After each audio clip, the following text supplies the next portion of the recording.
Bonjour tout le monde, bonjour à toutes et à tous et bienvenue dans ce nouvel épisode de Dans la vie 2. Alors Dans la vie 2, c'est cette émission qui invite des personnes, des acteurs, des actrices du monde de l'écriture et qui viennent nous raconter leur parcours et plein d'autres choses. Et donc aujourd'hui, nous avons avec nous Annick. Annick April, alors bonjour Télatia qui est aussi dans le chat, bonjour à celles et ceux qui nous suivent déjà. Annick April, donc toi tu es animatrice en atelier d'écriture. Bonjour Annick et bienvenue. Bonjour, merci beaucoup de me recevoir. Mais avec grand plaisir. Alors, vous l'entendez peut-être, hein, Annick. Alors d'ailleurs, on va commencer par une question. Je ne vais pas commencer tout de suite par la tradition, on va y venir après. Je vais commencer par une question qui peut paraître bête, mais est-ce que je dis que tu es québécoise ou que tu es canadienne? Parce que je sais que selon les personnes, la réponse ne va pas toujours être la même. Oui, en fait, si on s'adresse à un Québécois, une Québécoise, il faut le présenter comme tel. Mais comme moi, je suis née et j'ai grandi en Ontario, j'ai un petit peu plus de marge, un peu plus de latitude. Donc, je ne suis pas offensée de me faire appeler canadienne. Mais Ok. je préfère québécoise parce que c'est ma terre d'appartenance. Ok, bah donc du coup, on va dire, donc Annick, tu es québécoise. Donc tu Voilà. fais des ateliers d'écriture depuis 18 ans au Québec, d'ailleurs. Oui. Et on va commencer tout de suite par là. Ben, du coup, deuxième question. Normalement, c'est la première que je pose. C'est notre petite tradition au sein de cette émission. Annick, quel âge as-tu? Ah ouais, bien. Oui, on J'ai- attaque direct. On rentre dans le vif du sujet. Ah, c'est bon, j'ai 51 ans. Ok, eh ben super. Je sais pas pourquoi je pose cette question. À la base, c'est venu un peu comme une blague avec la toute première invitée. Et puis maintenant, je sais pas, c'est devenu un peu la tradition. Et puis ça permet aussi, je sais pas, de voir aussi l'expérience vécue, tout ça. Donc je trouve ça toujours sympa de demander. Donc on le disait ici aujourd'hui, on va parler atelier d'écriture. Euh, la question qui va suivre, c'est une question au final qui m'a été posée sur Instagram, que je voulais te poser dans tous les cas. Donc c'est très bien. Est-ce que c'est ton activité principale d'animer des ateliers d'écriture? Absolument, oui. Euh, des ateliers d'écriture principalement, mais j'ai d'autres sortes d'ateliers, j'ai d'autres mandats Mhm. parfois occasionnels, mais j'ai centré mon activité essentiellement là-dessus, oui. Ok, eh ben, c'est super et je pense aussi que la personne qui posait cette question, c'est peut-être pour dire est-ce que c'est possible? Est-ce qu'on peut en vivre finalement? Donc bon, tu vois, tu allumes une lueur d'espoir pour beaucoup de personnes par ici. Donc explique-nous déjà comment ça t'est venu cette envie finalement de devenir animatrice en atelier d'écriture, ça sort d'où? Hmm. Et là là, par où commencer? Eh bien, en fait, c'est venu, je dirais, d'un burn-out. Ok. Pour être bien franche. C'est-à-dire que moi, j'étais prof chargée de cours de langue et bon, ça allait bien et tout. Mais à un moment donné, ça n'allait plus. Mhm. Et alors, c'est très drôle parce qu'en préparant la rencontre, j'ai revu mon CV, mon curriculum vitae, Mhm. mon parcours. Et j'ai comme une différence dans mes histoires que je me suis racontées. D'accord. C'est que moi, oui, c'était très troublant. J'ai vraiment, faut que je dise, j'ai une mémoire horrible. OK? Donc, j'ai des trous de vie. Donc, c'est pour ça que Ok. je me réfère à ce que j'ai écrit. Parce que D'accord. je fais beaucoup de recherches Ouais. pour bien. Voilà. Donc, je sais que je fais un long détour, mais C'est pas grave. euh, On aime les longs détours dans cette émission. donc, OK, parfait. Donc, c'est ça. J'étais chargée de cours et tout. Ça n'allait plus. J'ai pris une pause pour essayer de me réorienter, me ressourcer, etc. Et alors, mon histoire première, c'est que c'est là que j'ai découvert les ateliers d'écriture et tout ça. Puis ensuite, puis j'ai fait toutes sortes d'autres formations de contes, de théâtre, de danse. Je me suis vraiment fait plaisir à cette époque-là. Mhm. Et j'ai aussi une amie qui m'a aidée dans ma réorientation professionnelle avec des tests psychométriques et tout. Et c'est un peu elle qui m'a proposé ça. Parce que ce qui était ressorti le plus, c'était écrivaine. Mhm. Mais comme je n'étais pas tout à fait prête à galérer autant pour vivre, j'ai dit, ben, j'aimerais peut-être quelque chose qui est un peu plus lucratif, un peu plus rapidement. Mhm. Et l'autre chose qui est sortie, ben, c'était l'enseignement. Or, moi, je ne voulais plus rien savoir de l'enseignement Eh à oui, ce moment. ouais. Donc, j'avais 2 résultats dans le 95e percentile, mais qui ne faisaient pas mon affaire. Donc, elle a dit oui, mais tu peux combiner les deux. Tu peux changer le contexte dans lequel tu enseignes. Bref, de fil en aiguille. Atelier d'écriture. Et là, ça a comme semé la petite graine. Puis et, en faisant et tout, je me suis dit, bah, peut-être un jour et tout ça. Je mets une parenthèse là parce que ma deuxième version, quand j'ai regardé mon curriculum, mon CV, Ouais. c'est que, en fait, j'avais déjà commencé à suivre des ateliers d'écriture Mm. alors que j'enseignais. Et donc, je me dis, ben, peut-être, en fait, que c'est en pratiquant, en me reconnectant avec quelque chose qui vraiment m'allumait, Mm. vraiment nourrissait, que là, la vie que j'étais en train de me forger, c'est là que je me suis rendu compte que ça faisait plus. Ouais. Et que j'avais envie de plus et Mm. d'autre chose. Donc, être plus connectée avec l'artistique, de l'expression de soi, etc. Ouais. Et donc, voilà. Alors, j'ai continué à faire mes ateliers d'écriture comme participante.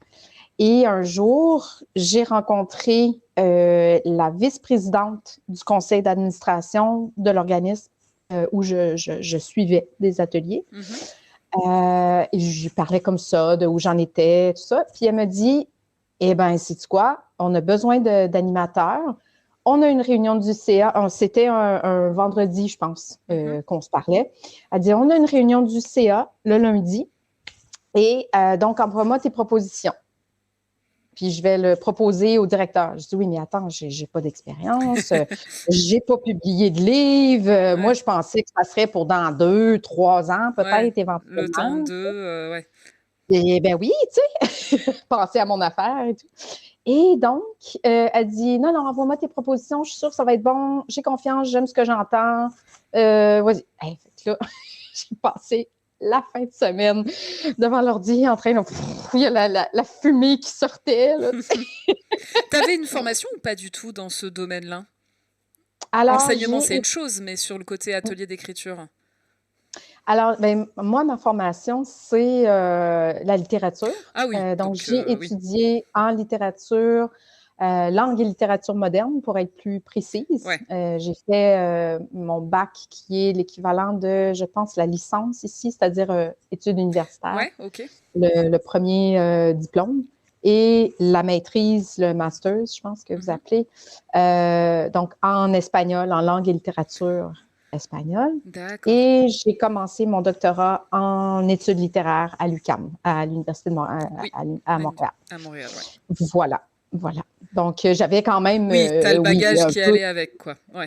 c'est ça. J'avais la théorie, en Mm. fait, mais puis j'avais l'expérience de l'enseignement, de la pédagogie que j'ai appris sur le lot, mais moi, j'ai commencé à enseigner à l'âge de 16 ans, là, toutes sortes de choses. Donc, ça s'est fait un peu, c'est ça, mélange Mm. d'expérience, d'études, de hasard de la vie qui n'en est pas. Oui, parce Voilà. que finalement, quand tu dis qu'il y a deux versions à l'histoire, moi, ce que je vois, c'est plus de dire que les versions se rejoignent, en fait, finalement. Et que ton parcours fait que, ben, sans même t'en rendre compte, prenez cette direction-là. C'est plus comme ça, des fois, que je me dis, euh, on a l'impression que, sur le coup, on découvre la chose, et puis, en fait, en regardant le parcours, on se dit, ah, en fait, peut-être que ça sortait pas de nulle part, en fait. Ouais, Effectivement. c'est Ok, ça. donc, Puis j'ai toujours adoré écrire. Ça a été plus, plus ou moins intensif comme hmm. pratique selon les époques de ma vie, les périodes de ma vie, mais c'est vraiment un un fil constant là, qui Ouais. revient régulièrement. Ok. Mais on va Mhm. aussi en parler effectivement de la toi écrivaine finalement. Là, on va commencer surtout avec le côté toi animatrice d'atelier. Et puis ensuite, on va aborder aussi l'aspect écriture et toi, ton rapport à l'écriture personnellement. Donc, si je comprends bien, dès le départ, tu t'es mis à travailler avec un organisme. Alors, c'est quoi? Des médiathèques par quel biais tu fais tes ateliers justement? Alors, j'ai commencé avec cet organisme-là qui maintenant n'existe plus vraiment, en tout cas plus sous la même forme. Donc, D'accord. j'ai arrêté d'animer avec cet organisme-là. Mais effectivement, la plupart de mes ateliers se déroulent dans les bibliothèques municipales de la ville de Montréal. Ok. Pas que, mais essentiellement, c'est à travers ce réseau-là, Mhm. ouais, que je donne mes ateliers. Alors du coup, si tu as commencé à travailler directement avec des organismes, parce que pour expliquer, pour ceux qui s'en doutent, mais qui n'ont peut-être pas le fond du fonctionnement, si tu passes par ces organismes-là, c'est les organismes qui te payent, et du coup, les participants, eux, alors peut-être qu'il y a une participation, mais en général, c'est gratuit pour eux. Oui, C'est ce que ça c'est veut ça. dire, hein. Ouais, donc ça veut C'est ça dire la beauté de la chose. ouais, voilà. Et bah oui, oui, parce qu'effectivement, en tant qu'animatrice d'atelier d'écriture, moi, je m'en rends compte avec beaucoup moins d'années derrière. C'est vrai que l'idéal, c'est de travailler avec des structures, en fait. C'est quand même le plus confortable pour nous, tout simplement. Donc, ce qui veut dire aussi que tu as pu en vivre très rapidement, finalement. Oui, OK, il faut que j'avoue que au début, c'était les vaches maigres. Hein? Ouais. Non, mais c'est bien de le Ouais. dire aussi, hein. Ah ouais, ouais, non, non, puis même encore là, je veux dire, je roule pas sur l'or, là. Tu sais, Mm. c'est un choix de vie Ouais. que j'ai fait, de vivre de ce qui me passionnait, de ce qui me Mm. rend heureuse, et j'ai pas des grands besoins Ouais. matériaux dans Mm. ma vie. Donc, pour moi, ça convient. Et je vis bien avec aussi les entrées d'argent très fluctuantes. Il y a Mm. des périodes où c'est l'été, j'ai presque jamais de contrat. Eh ouais, ouais. Par contre, j'ai plein de vacances. C'est bien de le voir comme ça aussi, effectivement. Oui, parce qu'en en fait, même si c'est une structure qui te paye, il faut faire quand même un sacré paquet d'interventions pour arriver à en tirer une finance stable ou correcte, ne serait-ce. Parce que stable, a priori, tu l'as. Enfin, le côté stable, j'espère que la structure, ça t'a donné une stabilité plus rapide. Après, de là à dire que c'était tout de suite Byzance, peut-être pas non plus, quoi. Non, puis aussi, il faut que je dise que dans mon parcours, c'est ça. Au début, j'ai essayé de faire que ça, Mhm. mais je suis pas très, pas très forte en autopromotion, on va dire, Ouais. comme c'est le cas souvent de beaucoup d'artistes là, Mhm. et d'autres gens. Donc, au début, je vivotais, pour être très franche, et de fil en aiguille, j'ai élargi vraiment. Au début, je donnais toutes sortes d'ateliers d'écriture, d'ateliers. J'ai fait des ateliers de scrapbooking. Ah oui. Ok. OK? C'est pour dire, j'ai vraiment étiré. Ouais. Oui, j'ai donné des ateliers de toutes sortes de choses. Il y a un organisme communautaire qui m'a embauché aussi, mais pour donner des ateliers et là, c'est le summum, de initiation à l'informatique. Ah ouais. Ok. Alors que toi, tu sais très bien de nos préparations que je suis relativement nulle en Je sais rien informatique. dire. Vraiment, je me serais pas permise. Mais effectivement, je me disais, c'est surprenant. Ouais. Ah oui, Je serais pas partie dans cette direction-là. Ok, d'accord. oui. Mais comme disait ma mère, et comme dit toujours ma mère, l'important, c'est d'avoir 24 heures d'avance sur les gens. Ouais. Alors, je savais déjà comment manier la souris, comment utiliser le clavier et ouvrir quelques fenêtres et surfer à l'Internet. Voilà. Oui. Ce qui n'était pas le cas pour les gens qui Oui, venaient parce que à c'est vrai que l'atelier. les initiations à Donc, l'informatique, ça c'est allait. beaucoup plus basique, on va dire, que ce qu'on peut imaginer, effectivement. Donc, Oui. bon, tant Mais mieux. Ouais, c'est ça. Tout ça pour dire que j'ai vraiment, tu sais, je prenais à peu près tout ce qui passait, que je me sentais relativement apte à faire. Et éventuellement, j'ai mis les pieds dans les bibliothèques avec d'autres sortes d'ateliers, c'est-à-dire des ateliers pour jumeler des néo-québécois avec des Québécois de naissance. Ok. Donc, de lecture, d'écriture pour, etc., favoriser la conversation, tout ça. Mhm. Et de fil en aiguille, le personnel de la bibliothèque m'a remarqué, avait besoin d'une animatrice à temps plein, ben, à temps partiel pour commencer, puis ensuite à temps plein. Et donc là, je suis rentrée vraiment comme employée. Donc, j'ai eu un 7 ans, 7-8 ans je dirais, de pause. Je continuais mes activités comme travailleur autonome, mais pas dans les bibliothèques parce que là, il y avait conflit d'intérêts. Je ne pouvais pas avoir les deux. Mais j'étais salariée et dans le cadre de mes fonctions, je donnais des ateliers d'écriture parmi un paquet d'autres choses. Là, mais donc, ça m'a comme... Et en même temps, ben, ça m'a donné plus d'expérience, plus de contacts, etc. Okay. Et donc, quand je me suis relancée, ben là, j'avais des assises dans le réseau des bibliothèques, puis ça a été plus facile la deuxième fois. Oui. Là. Effectivement. Alors, une autre question que j'ai eue sur les réseaux, c'est pour qui tu animes ces ateliers? À qui ça s'adresse? Essentiellement pour des adultes, d'abord. Les gens pensent que c'est beaucoup pour les enfants et tout ça. J'en ai donné, enfants, ados. Et ça va, mais vraiment, mon public cible à moi, que je préfère pour toutes sortes de raisons, c'est les adultes. Alors, dans ça, la gamme est assez vaste. Ça va vraiment du néophyte qui n'a jamais écrit, mais qui a cette envie-là, qui soit curieux ou toujours écrit, mais en cachette, et puis là, ben, ose faire le premier pas pour aller un peu plus loin. J'ai des auteurs confirmés qui sont venus aussi pour se relancer, se débloquer, changer un peu de façon de procéder, avoir de nouvelles idées, être stimulés, etc. Des gens qui ont une longue pratique sans être publiés, mais qui ont une bonne pratique d'écriture et qui, eux aussi, sont un peu tannés de réécrire de la même façon. Et donc, viennent se faire stimuler, proposer toutes sortes de choses, plonger dans l'écriture autrement.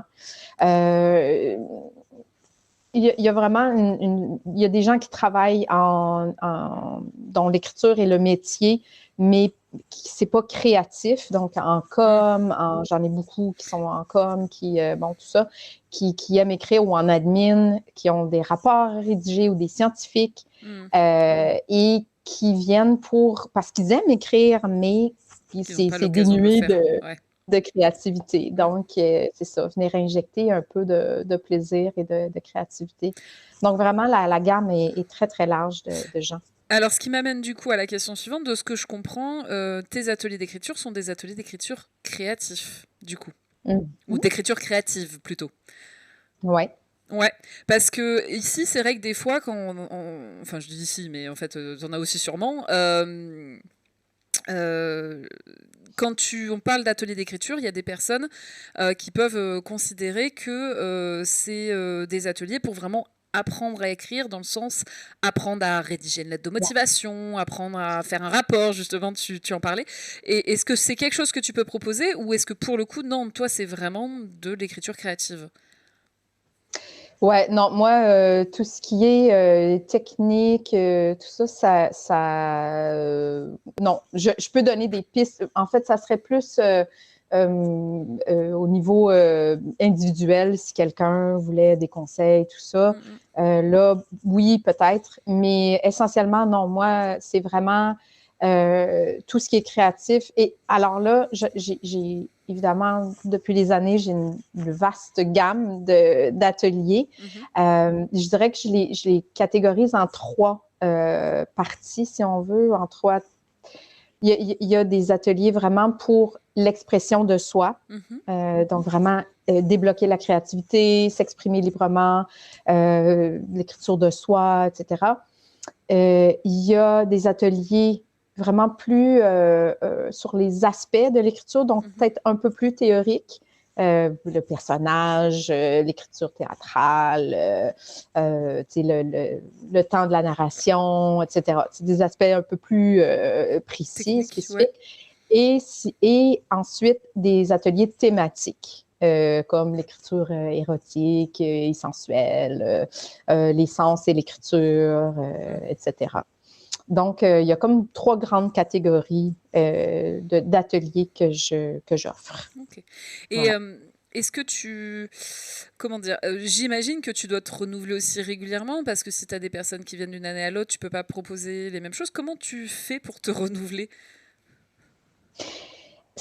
En fait, je m'épate moi-même. Là, je dois dire, d'habitude, j'ai une fausse humilité, puis dire non, mais c'est rien, machin. Mais vraiment, je m'épate. Parce qu'effectivement, j'ai des fidèles qui reviennent fois après fois, puis des fois même, je leur dis, écoutez, vous l'avez déjà fait, cet atelier-là. Ah oui, mais c'est pas grave, je veux le refaire, ça fait longtemps, tout ça. Et ce qui est vrai, c'est que même si on refait un même atelier, on n'est pas au même endroit qu'on était à ce moment-là. C'est toujours un peu différent. C'est pas les mêmes personnes qui sont autour de la table, donc c'est pas les mêmes stimuli, c'est pas les mêmes retours, etc. Et je veux dire, on peut faire la même proposition 10 fois, puis ça va donner des choses différentes à chaque fois, là. C'est vrai. Donc, il y a ça, d'une part. D'autre part, oui, je me renouvelle. Des fois, moi-même, je retourne en atelier, c'est-à-dire que je me mets de l'autre côté pour aller me ressourcer, replonger dedans, voir comment d'autres font aussi. D'ailleurs, ça se peut que tu me vois dans un de tes ateliers bientôt. OK, je note. Sans pression. Non, pas du tout, bah non. Et surtout, j'adore puiser. Je suis allée justement dernièrement à la librairie à Toulouse et je me suis régalée. Je me paye des livres d'ateliers, de premiers romans, de témoignages, d'écrivains. Et bon, même si vraiment, il faut que je les feuillette parce qu'il y en a beaucoup que c'est du déjà vu pour moi. Là. C'est pas très original. Là. Je suis rendue assez... mais il y en a, quand il y en a qui arrivent à m'accrocher, ne serait-ce qu'une ou 2 pages, souvent, je prends le livre puis ça prend rien là, parce que je lis une chose, une proposition, un angle différent pour un exercice que je connais déjà ou que je donne déjà et je suis repartie. Là, et il y a des fois même que c'est en atelier, pendant que je donne un atelier, qui me vient des idées d'exercices, soit en voyant les difficultés de quelqu'un ou selon les commentaires ou le retour, ou même des fois, c'est les participants qui suggèrent, tu sais, on pourrait faire ça. Ben oui, je note. Je note tout de suite. Voilà. Donc, c'est hallucinant. Mais c'est un processus créatif. C'est comme n'importe quoi. C'est une idée en génère une autre. On ne sait pas d'où on peut puiser l'inspiration et tout. Donc, alors, moi, je m'amuse. Tu m'as montré des livres à la caméra, mais c'est vrai qu'il va y avoir une version aussi uniquement audio de cet épisode. Donc, tu avais commencé à écrire un roman, écrire une fiction, je crois, dans les livres de ce que j'ai vu. Oui, qu'est-ce que tu avais d'autre? Il y en a un qui s'appelle « Comment écrire de la fiction ». Premier roman, mode d'emploi. Mais là, je vous dis ça, mais je ne les ai pas consultés sérieusement. Oui, c'est pour donner un exemple des choses qui peuvent t'inspirer en se disant, tiens, ça peut m'aider ensuite. D'accord. Oui, c'est ça. Il y a Susie Morgenstern, Écrire, c'est respirer. Et une que j'adore vraiment et que je recommande presque tout le temps dans mes ateliers, c'est Julia Cameron,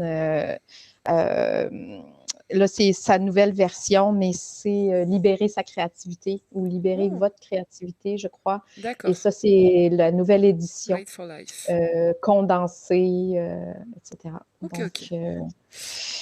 j'en ai tout plein que je pourrais recommander. Là. Alors, du coup, comment se passe concrètement un atelier? Parce que donc là, tu citais des livres. Est-ce que ce sont des ateliers qui vont être basés sur des livres, vous travaillez autour de ça, ou est-ce que non, vraiment, toi, tu as ton thème, vous en parlez, vous faites des exercices autour? Alors, je crois que je connais un peu la réponse, parce qu'effectivement, quand on s'est rencontrés, on en avait un peu parlé de cette approche-là, mais je suis curieuse, effectivement, que tu nous réexpliques tout ça.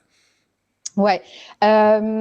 Non, c'est sûr que ça serait beaucoup plus simple pour moi parce qu'il y en a des livres qui proposent carrément des ateliers de A à Z, là, Ouais. donc je pourrais simplement les reprendre. Mais moi, j'ai besoin de me l'approprier vraiment à ma manière. Donc, ça ne fonctionne pas pour moi de faire les propositions des autres. Par contre, je m'inspire d'exercices, d'explications que je peux voir ou d'approches.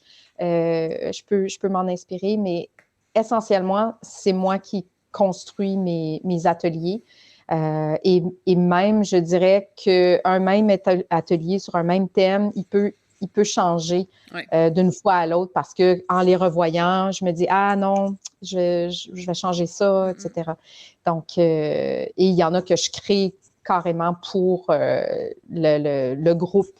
Si c'est un groupe que je suis, mettons, comme vendredi, j'en ai un, c'est un groupe que je suis de fois à fois, sur 10 rencontres, par exemple, ben, je leur crée des ateliers sur mesure. Là. Ouais.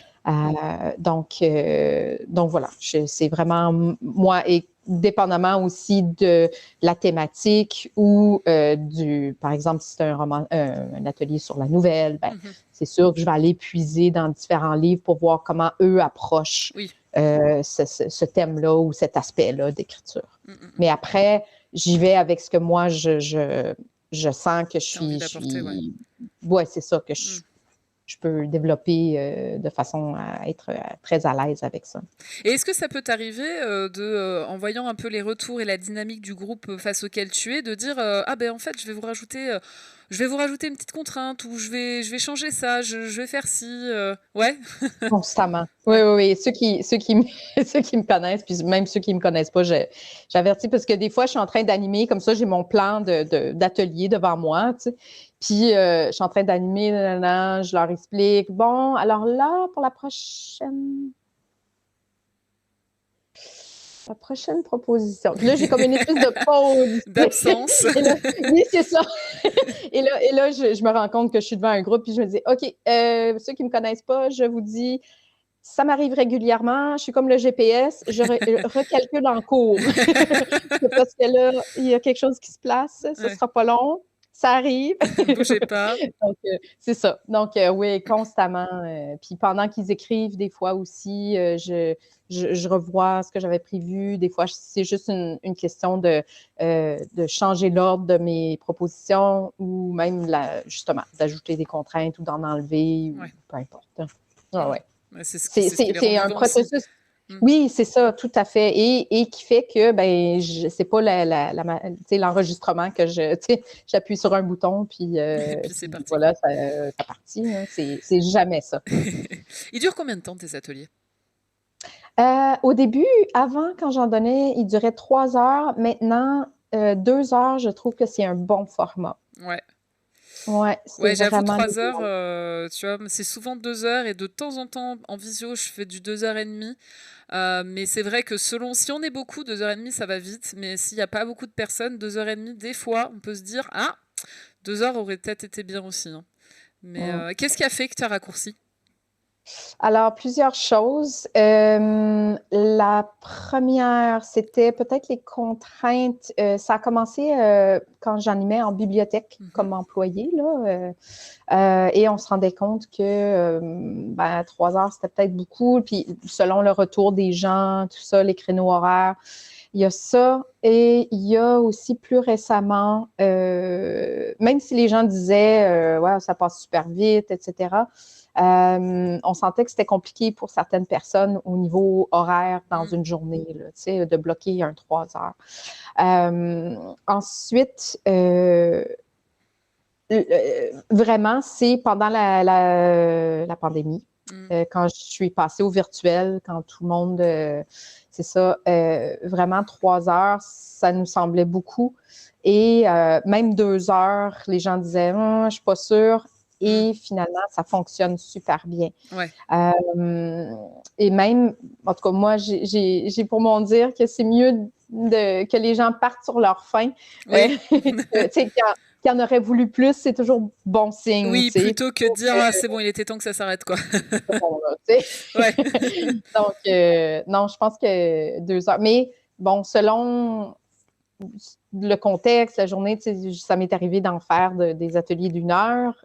Bon, là, c'est vrai que ça passe très, très vite. Et moi, personnellement, c'est pas ma préférence. Ouais. Et 3 heures, ben ça, j'ai aucun problème à remplir un bon 3 heures. C'est pas.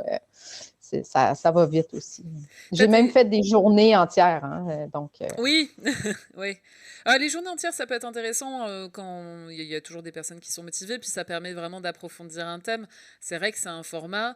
Oui, c'est fatigant. C'est c'est un peu épuisant. Dans ces cas-là, c'est limité à combien de personnes tes ateliers?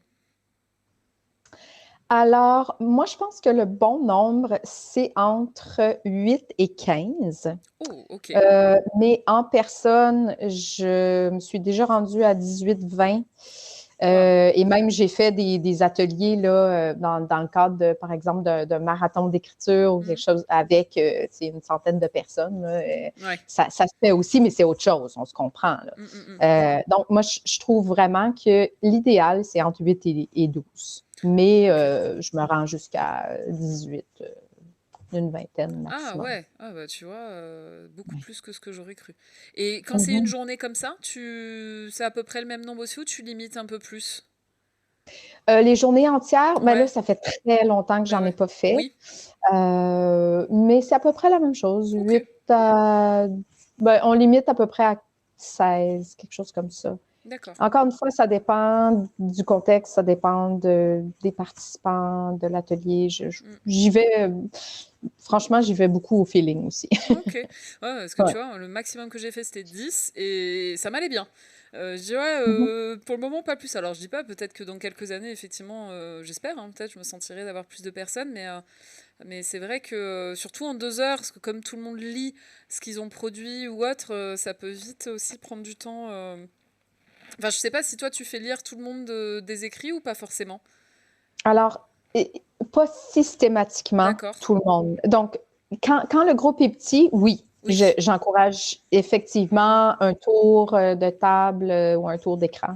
Mais quand on est beaucoup, j'avertis au début que ben, c'est pas tout le monde qui va avoir le temps de lire à chaque fois, mais j'encourage tout le monde à lire au moins Au une moins fois. une fois, ouais, d'accord.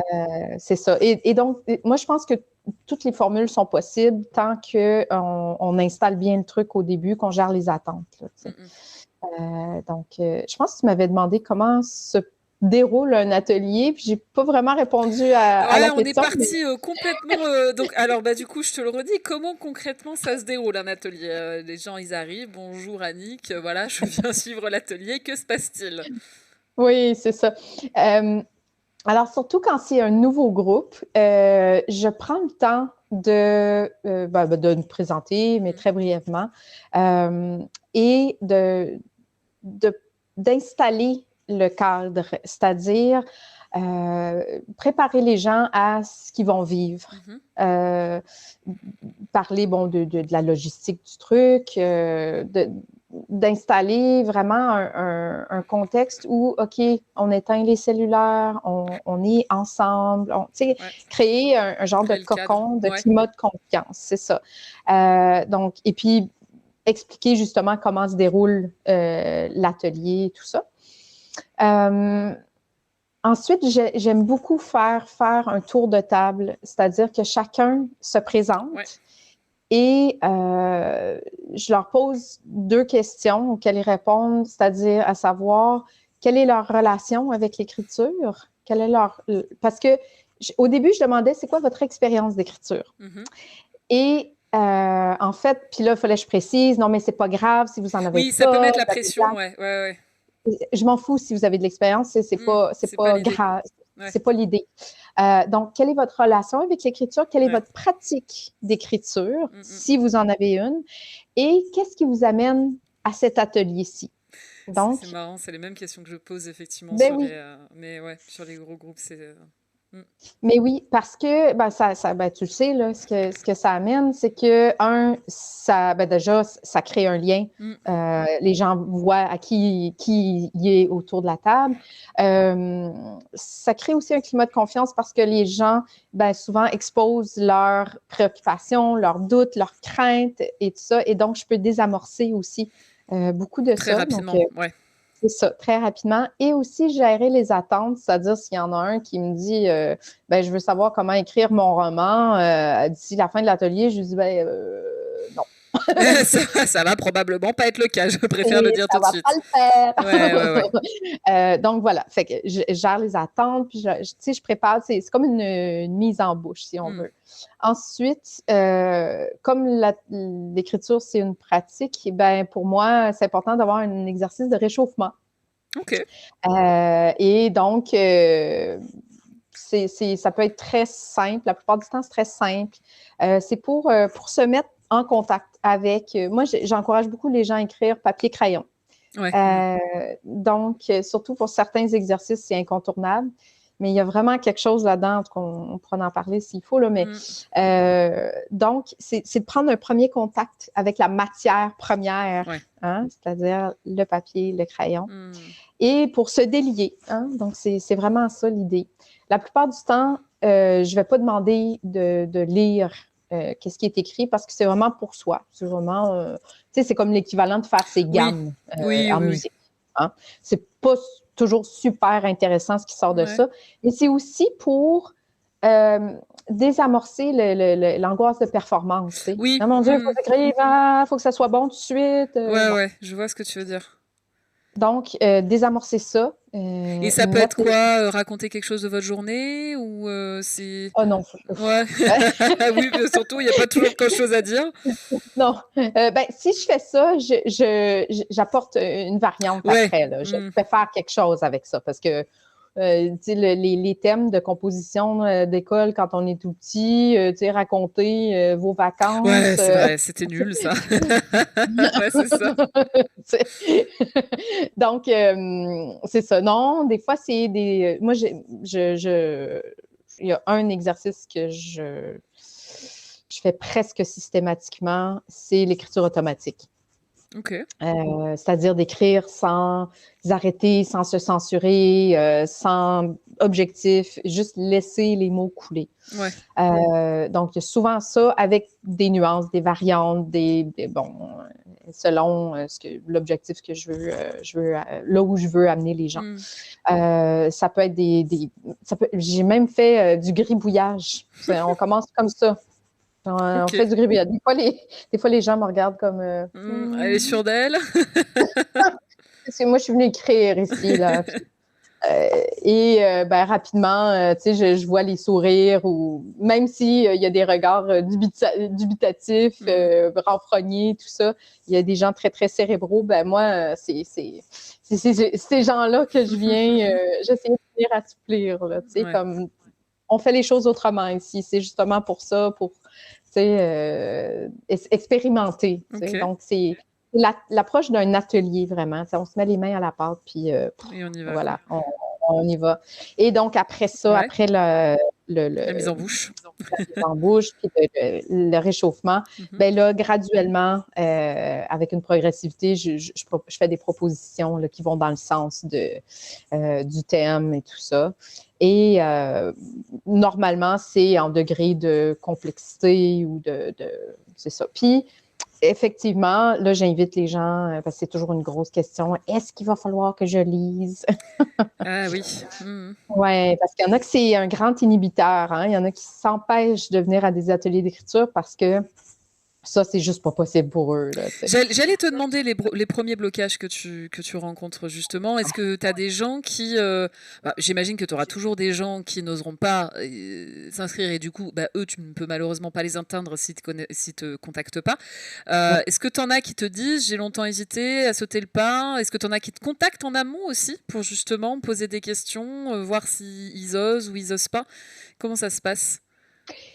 Parfois, mais souvent, comme c'est à la bibliothèque, c'est Ouais. gratuit, ils perdent pas C'est grand-chose. vrai, Donc, oui, c'est vrai. et souvent, les usagers connaissent les bibliothécaires, donc ils vont souvent passer par eux pour Ouais, poser des questions. effectivement. Ou ils vont être en confiance parce que ils savent que c'est des activités organisées par, bon, tout ça, par quelqu'un de confiance et tout ça. Ouais. Donc, j'en ai pas énormément, mais ça sort lors du tour de table. Et donc, c'est là que je rassure les gens puis que je réponds à ces doutes-là, ces blocages-là. Et à la question de est-ce qu'il va falloir que je lise? Moi, ou il y en a qui d'emblée disent je suis venue, mais je veux rien savoir, je vais rien lire. Pas de problème, c'est correct. Et presque tout le temps, avant la fin de l'atelier, ils ont lu un truc.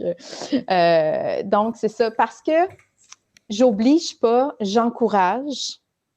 Et je dis aussi qu'il y a 3 façons différentes de partager.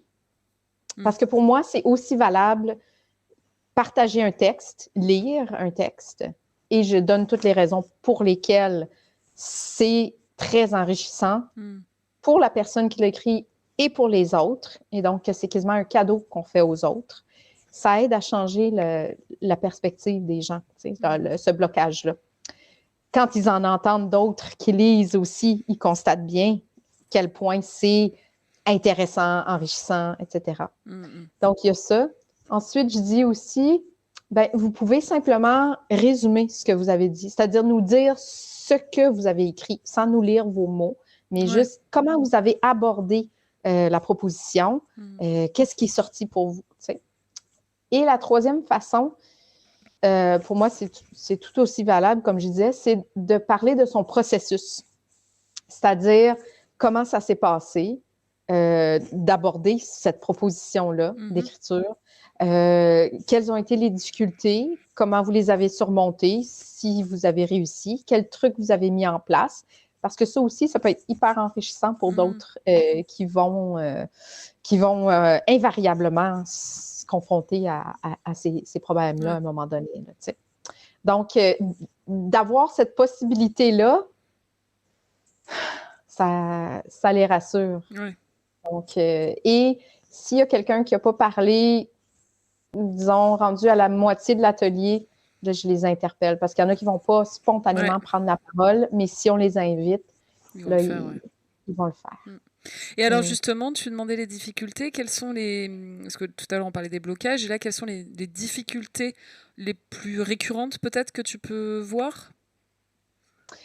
Il y en a justement qui, c'est comment je commence, par quoi je commence. Je ne sais même pas, j'ai des idées, mais donc il y a ça, ce blocage-là. Il y a tous les, comment on dirait ça, les monstres de la création, si on veut, ou Julia Cameron, elle a un terme particulier par rapport à ça, mais tous les inhibiteurs de créativité, c'est-à-dire le jugement, la peur des autres, de soi, l'angoisse de performance. C'est pour ça que dans mes exercices, surtout de réchauffement, j'essaye justement de plonger là-dedans directement pour essayer de défaire ça chez plusieurs personnes. Il y en a qui viennent, qui disent moi, j'ai énormément de difficultés à parler d'autre chose que moi, puis j'en peux plus tourner autour de mon nombril. Je veux passer à la fiction ou à autre chose de plus. Ouais, c'est ça. Donc, il y a ça. Il y en a qui c'est ça, comme je disais aussi, qui trouvent qu'ils écrivent toujours de la même manière et que ça donne toujours le même résultat et qui ont envie de casser ça. Donc, voilà. Des difficultés aussi. Qu'est-ce que j'ai eu aussi comme difficulté? Ben après, il y en a qui sont bloqués par le vocabulaire, la syntaxe. Tu sais, je suis pas bon en français. Bon, là, tout de suite, on désamorce ça aussi, que c'est pas nécessaire, Ouais. pas dans un premier temps. Puis il y Oui, a c'est des ça. réviseurs, des correcteurs, des éditeurs Qui sont là après pour pour. ça aussi. Ouais, ouais, ouais. Donc, c'est ça. Il y a beaucoup de désamorçage, de démystification à faire Ouais. aussi dès le début de l'atelier. Et t'as Je sais des... pas quoi. Mhm. Non, j'allais dire, t'as des réguliers, j'imagine, des gens qui sont là, alors, peut-être pas tous, mais peut-être si d'ailleurs. À quelle fréquence tu les proposes ces ateliers au final? Ben, ça dépend. En fait, comme je suis dans plusieurs Oui, bibliothèques, ouais, c'est à différentes fréquences. eh oui, Il y en a que c'est une fois par mois, il y en a que c'est 2 fois par mois, il y en a que c'est aux semaines, ok. il y en a que c'est juste ponctuellement un atelier comme ça, sporadique. Mhm. C'est sûr qu'il y en a qui, depuis les années, me suivent et sont à la recherche, sont à l'affût là, de mes ateliers et puis me demandent t'es où, quand, tout ça. Et il y en a qui découvrent, c'est ça. Il y en a qui me suivent d'une bibliothèque à l'autre. Mais ça doit faire plaisir aussi pour le coup de voir des gens du coup Oui, ouais, qui suivent comme clairement, ça. clairement. Oui, oui. Mais j'aime toujours le mélange des deux. Mm.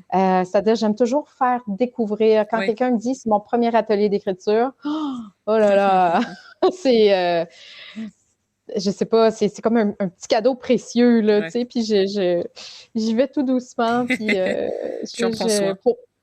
oui, c'est ça, parce que pour moi, ce qu'il y a de pire, c'est un atelier d'initiation où tu as détruit la personne, effrayé la Ah bah personne. ouais. Tu sais, ben, c'est parce que j'en ai eu aussi. Ben, d'ailleurs, c'est un autre déblocage, c'est qu'il y en a qui sont allés à des ateliers d'écriture et ils sont revenus complètement démolis. Ah ouais? Et Dû à quoi? ils arrivent presque en tremblant, là, tu Ah sais. ouais. Ah oui. Ah, en fait, oui, ils arrivent à ton atelier d'écriture en ayant fait ailleurs et ça les avait détruits. Ok, Ouais. d'accord. Ouais, ouais. Ah oui, ouais. Et Donc, donc, du coup, c'est c'est tout un travail, confiance j'imagine. liée, Ouais, voilà. Faut c'est tout ça. reprendre encore plus à zéro que le zéro, quoi. C'est Ouais, ça. En d'accord. fait, la clé, c'est de réinjecter le plaisir là-dedans. Ouais. Mm, Mes ateliers, en général, sont hyper ludiques. Là, mm.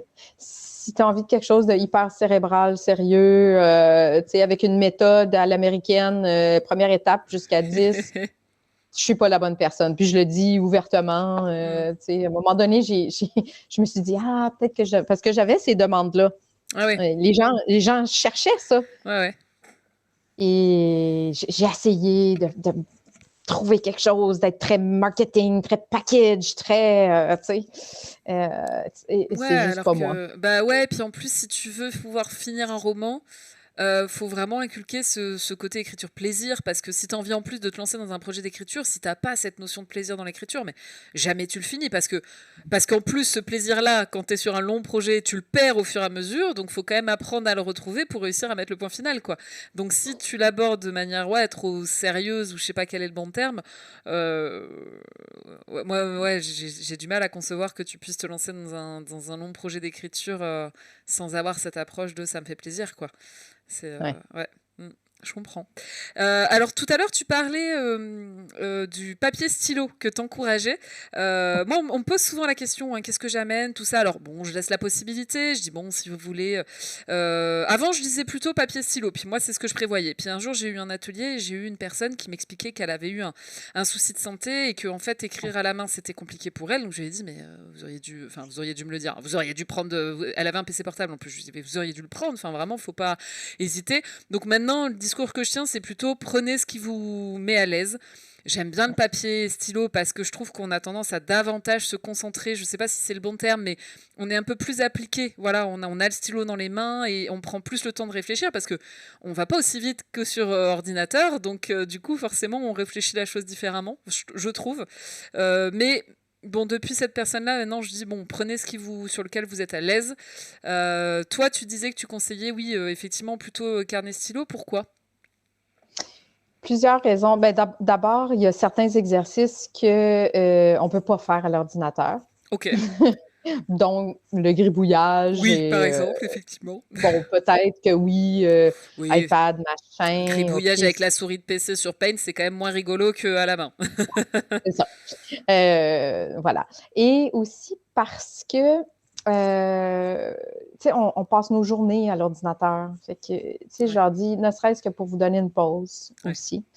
Euh, Ensuite, il y a quelque chose de physique. Puis là, c'est pas, j'ai pas fait de recherche scientifique, machin, mais dans l'expérience, et bon, j'ai lu par-ci par-là certains articles aussi qui Mhm. abordaient le sujet, mais il y a vraiment quelque chose de physique, d'une connexion de la main au cerveau, au corps, au cœur. Bon, il y a quelque chose de c'est pas je pense que c'est pas les mêmes parties du cerveau qui sont sollicitées. Là, je m'avance, là, mais euh, parce que à l'ordinateur, c'est très cerveau, enfin, j'ai mélange tout le temps, cerveau gauche, je pense. C'est la partie très rationnelle. Je crois que c'est le droit. Mais je t'avoue, je les mélange tout le temps aussi. Je ne Bon, sais plus. Si bref. quelqu'un dans le chat suit saura nous dire lequel est le cerveau logique et lequel est le cerveau créatif, allez-y. C'est ça. Et même qu'il y en a qui contestent la notion de cerveau gauche-droit. Mais en tout cas, bref, Ouais. la partie du cerveau qui est plus cérébrale, mathématique, logique, etc., Mhm. est très sollicitée avec l'ordinateur. Ouais. Et tandis que je pense que à la main, il y a quelque chose de plus artistique à Mhm. quelque part, c'est-à-dire du geste presque Ouais. du dessin. Hein? C'est C'est vrai, ouais. graphique. Mhm. Euh, et bon, je vous révèle Petit secret. un petit secret, une petite surprise que d'habitude je garde pour les ateliers, mais parfois je fais changer de main Ah. pour écrire, pour gribouiller. Mhm. Et donc là, on est vraiment dans Mhm. les cerveaux, Ouais, les là, zones de cerveau différentes qui sont sollicitées. là, tu fais Donc, bug général, là. voilà. Ok. Voilà. Ce qui n'est pas possible de faire avec un clavier. Là, Non, difficilement, ouais. Mm. donc voilà. Je peux dire, bon, ben, taper juste d'une main, après taper juste de l'autre main, je ne sais pas C'est trop, moins là, fun, ouais, effectivement. Mm. mais c'est ça, c'est beaucoup moins ludique. Puis, donc, j'ai plusieurs exercices comme ça qui se prêtent essentiellement à papier-crayon. Mm. Euh, et aussi, je pense qu'il y a quelque chose à quelque part de méditatif ou de Mm. très introspectif, je sais pas, de connecter Tu prends le avec. temps. Tu veux Ouais, prendre c'est plus le ça, temps. Ouais. c'est ça, c'est Mm. ça. Il y en a que ça frustre énormément parce que ça va vite, puis, tu sais. Ouais. Mais c'est un autre bel apprentissage, ça aussi, à ralentir. Ah bah oui. Ouais. Puis aussi, on est moins pris par, tu sais, à l'ordinateur, on fait déjà de l'édition. Ouais. On efface, on change de structure, etc. Donc, on peut être plus pris par la forme, la syntaxe, etc., les aspects techniques de l'écriture versus à l'écrit. Oui, on peut gribouiller, tout ça, mais Les gens aiment moins faire des ratures, donc du coup, ils vont des ouais, fois prendre plus le temps pour être sûr de ne pas avoir besoin de raturer derrière, quoi. ouais. Mm. Ou bien, on va rapidement, puis ose raturer, Ouais, justement. ça c'est bien. D'arrêter de vouloir le mot parfait à Mm. chaque moment. C'est un premier jet, là. Lance-toi, euh, vois ce qui sort, bif, fais des flèches, euh, Ça va donner quelque vas-y chose. avec l'organicité du cerveau, si on Mm. veut, ou du processus. Je sais pas si ça fait sens, là, mais en Ouais, tout cas. non, mais je vois ce que tu veux dire. Ok. Alors, tout à l'heure, tu le mentionnais, tu parlais d'une librairie à Toulouse, donc du coup, on comprend que tu n'es pas au Québec à l'heure actuelle. Alors, Oui! moi, je sais qu'effectivement, tu es en France un peu plus régulièrement.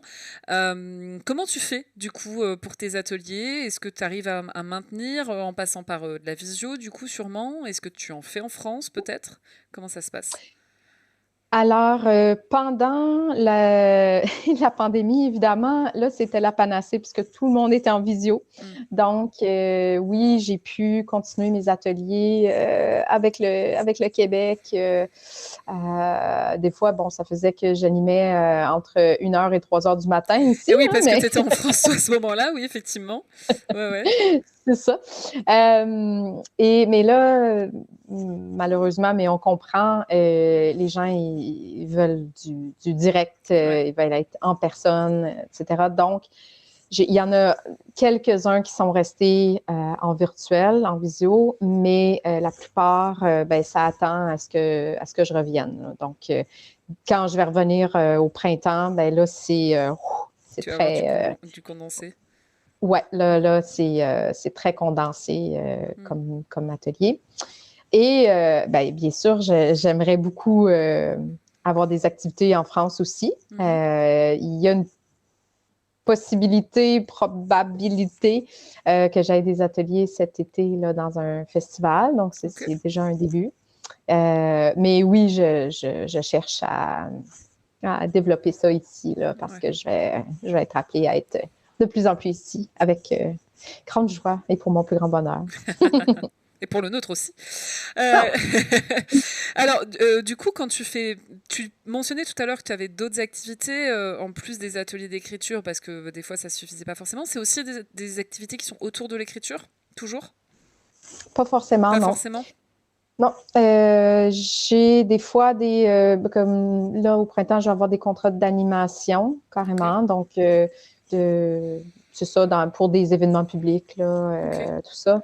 J'ai aussi fait des séances d'idéation, de travail d'intelligence collective, c'est ça, des séances de travail, de collaboration, etc. Euh, Toutes sortes de pratiques créatives là, d'idéation. ok. Ça, c'est plus, c'est plus technique si on veut. Là. Ouais. C'est plus spécifique. Ça, j'en fais moins souvent. Et des ateliers sur la créativité en général. Mhm. Des fois, je fais ça. J'ai des ateliers sur la vitalité intellectuelle Ok. pour les... Bon, officiellement, le programme est pour 50 ans et plus, donc je pourrais suivre mes propres ateliers. Mais bon, mais non, c'est ça. Alors, c'est ça, au fil des années, j'ai eu toutes sortes de formations Ouais, et je fais développer aussi d'autres de aspects. l'accompagnement en individuel. Ok. Euh, Accompagnement d'écriture, du coup, ou D'écriture, j'ai accompagné par exemple des slameurs, des conteurs Ah, pour ok. leur spectacle. C'est quelque chose que j'aime beaucoup faire, Ouais, bah ouais. tu sais, donner mon regard sur ben, c'est ça, le spectacle Ok. qu'ils vont monter. Donc, indirectement, c'est sur l'écriture. Donc, Hmm. des fois, c'est sur l'écriture, mais des fois, c'est carrément sur la performance, Ok. la mise en scène, etc. Donc, ça, c'est d'autres trucs que Ok. j'aime beaucoup faire. Ok, Mm. ok. Alors, on l'a dit au début de cet épisode, on commençait par parler de la Annick, animatrice d'atelier d'écriture, mais je voulais aussi parler de la Annick écrivaine, parce que tu en parlais dans ton parcours quand tu avais refait le point et quand tu avais dit, bah oui, quelque chose dans l'écriture. Est-ce que toi, et puis tu as mentionné que tu écrivais également, donc tu écris hors de ton cadre atelier? Alors, j'écris, mais juste pour moi, Ok, pour mon plaisir. Parce que vraiment, j'ai pas cet appel-là de publier. Moi, j'écris des textes plutôt courts. J'ai pas le souffle d'un roman. J'ai pas l'inspiration d'un roman. mhm. C'est quelque chose que tout le monde, c'est le sacre du roman, comme si c'était le genre suprême, là, tu sais. Non, alors qu'il y en a plein, il y en a plein qui sont tout aussi valables et qui correspondent peut-être plus. C'est selon les personnalités, j'imagine. Ben oui, Mm. c'est ça, c'est ça. Et donc, moi, je suis plus de ceux-là, là, tu sais, la nouvelle, la poésie, etc. Donc, j'encourage les gens à vraiment pas être fixé, pas faire une fixation sur le roman. Mais donc, moi, c'est ça. J'écris beaucoup pour mon propre plaisir. Ça me met dans une zone. C'est plus, comment je dirais pour moi, justement, une pratique créative. Voilà. Oui, tu vois, ça en vient à la question que tu poses. Quelle est ta relation à l'écriture, Annick? Ouais. C'est ça. Ben, la mienne, c'est vraiment. Alors, j'ai beaucoup mon journal, juste quotidien, si on veut, mais ben, c'est ça, c'est de l'écriture automatique. C'est des états d'âme, bon, c'est ça, de l'écriture inspirée des fois, bon, etc. J'ai ça. Et par moment, quand j'ai de la disponibilité, quand je me sens parce qu'il faut quand même une certaine disponibilité pour écrire, hein, intérieure, je veux dire. Hein. Ben, et aussi logistique, si on veut. Là. Et intérieur, c'est important aussi, effectivement. Oui, c'est ça. Et donc, ben, il y a des moments où je me permets ça, puis là, je m'amuse comme une jeune là, qui plonge dans ses histoires. Là. Je me retrouve la petite fille qui écrit ses histoires, qui lit des contes, etc. Donc, voilà, c'est ça ma relation avec l'écriture. Okay. J'ai longtemps, puis là, j'en entends là, déjà, longtemps, j'ai été prise du syndrome de l'imposteur parce que, justement, j'étais pas une autrice publiée, etc. Le syndrome de dire je peux pas animer des ateliers parce que je suis pas une autrice publiée. Ah ouais, ok. Ouais, j'ai pas pas la validation, mais la légitimité, si on veut. Eh ben, tu vois, Hein? c'est marrant parce que moi, je me disais, j'avais aussi cette problématique de légitimité, mais plus dans le sens, j'ai pas la formation pour animer des ateliers. Je suis autrice publiée, mais j'ai pas une formation d'animatrice d'atelier d'écriture. Donc tu vois comme quoi, ce syndrome de l'imposteur, il marche quoi qu'il arrive, hein, parce que tu vois, toi t'as eu une version, moi j'ai eu l'autre, hein, donc ça veut bien dire qu'au final, il y en a aucune des versions qui est valable. Hein. Oui, c'est ça, parce qu'en fait, puis je reviens à l'histoire des gens qui avaient suivi des ateliers puis qui ont été vraiment détruits par ça. Eh bien, ces gens-là, c'était avec des auteurs, autrices. Ouais. J'espère que j'ai détruit personne. Oui, non, moi je suis certaine que non, juste à t'entendre, je suis convaincue que non. Ah, c'est Mais gentil. non, j'ai aucune inquiétude. Parce que c'est pas parce que tu as publié que tu es pédagogue ou non, que tu prends soin des gens. Ah, Et même ces personnes-là, ces auteurs, autrices-là, avaient, je pense, un petit trip d'ego où il fallait que ce soit ces personnes-là, puis que, en fait, c'est comme l'ancienne mentalité de je vais te casser au théâtre, là, donc, et moi, c'est totalement à l'opposé de mon approche. Tu fais pas ça à quelqu'un c'est vulnérable, un créateur, dans n'importe quel domaine. Il faut que tu en prennes soin. Là, oui, c'est clair, il faut leur dire non, vous pouvez oser, ça s'adresse à tout le monde, venez, et pas casser des trucs dans l'œuf, quoi. Alors, par contre, la différence, c'est si la personne arrive avec un projet, est convaincue que, bon, tu veut absolument se faire publier et tu vois bien que c'est juste vraiment, il y a du travail à faire. C'est important de le dire, d'accord. Mais il y a une façon aussi de dire ça. C'est pas évident. C'est vrai que j'ai pas encore eu ce cas de figure-là, en tout cas sur les ateliers ou quoi. C'est pas simple. Comment tu dis, puis c'est pas le but de dire c'est pas bon, non, parce que c'est pas ça la réalité. Il y a du travail. Maintenant, voyons par quel biais on peut commencer. Mais ça va pas être évident. Alors on a Charlène dans le chat là qui nous dit bonjour. Charlène, alors je sais qui c'est puisque c'est elle a participé au 2e épisode de cette émission. Charlène est scénariste. Donc Charlène qui nous dit le syndrome de l'imposteur, c'est la base de tous les créatifs. Donc effectivement, quand elle le dit, elle sait aussi de quoi elle parle.